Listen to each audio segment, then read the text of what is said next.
በአዲስ አበባ ውስጥ እጅግ አነጋጋሪና ተወዳጅ የሆነውና በለቡ መብራት ኃይል እየገነባ የሚገኘው ዲኤምሲ ሪል ስቴት እነሆ መጪውን የትንሣኤ በዓል ምክንያት በማድረግ አዲስ ዜና ይዞ መጥቷል። የህብረተሰቡን ከፍተኛ እድገት በማስተዋል የኑሮ ደረጃውን የሚመጥኑና እጅግ ትርፋማ የሚያደርጉ አፓርትመንት ቤቶችን በተለይም ከባለ 1 እስከ ባለ 4 መኝታ ቤት አፓርትመንቶችን እየገነባ ይገኛል።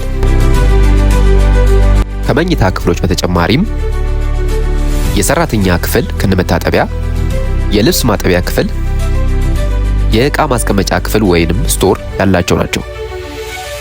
ቤቶቹም ሰፋፊ ከመሆናቸው የተነሳ በር ከተከፈተ በኋላ ሰፊ ኮሪዶር ያለውና ሳሎኖቹንና መኝታ ክፍሎቹን የሚለዩ ናቸው። በተጨማሪም በሳሎኑ በመኝታ ክፍልና በሰራተኛ ክፍሉ በኩል የየራሳቸው በረንዳዎች ይኖራቸዋል።